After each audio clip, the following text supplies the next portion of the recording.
In this video, I'll show you how to make bhuna tinda masala and apple gourd recipe in my mother's style. So let's cook. Take a mortar and add green chilies in it.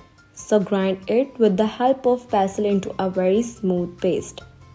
You can also grind it in a circular motion. After grinding the chilies, add 2-inch piece of ginger and grind the ginger in the same way. After that, add garlic cloves and also grind it with the same process. After that, add coriander seeds and grind with the same way.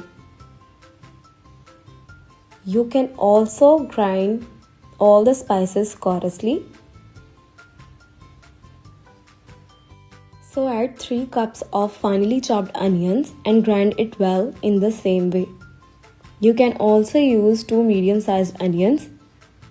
Grind it until the onions become soft.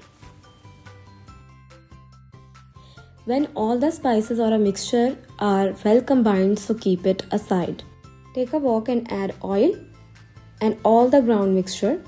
Cook little and until the water dries up.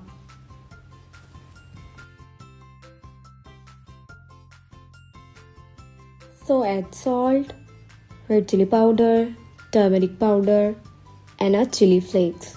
Mix well until all the spices are well combined. After that, all the mixture will release its water. At this point, add tomato cubes. Mix it well. Cover and cook until moisture dries up completely.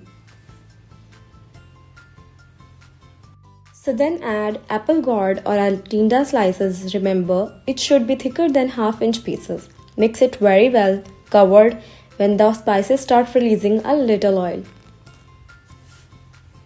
So when little oil is separates from masala, then add 1 cup of water. Cover and cook until apple gourd or tinda is tender. When all the water dries up, so then again cover and simmer for 5 minutes or until oil separates. Garnish with the fresh parsley. Mix well. Cover and simmer again for a minute. Once you try this recipe, I'm sure you would make it again and again. So serve and enjoy. So guys, if you enjoy my videos, so please like and subscribe my channel. Allah Hafiz.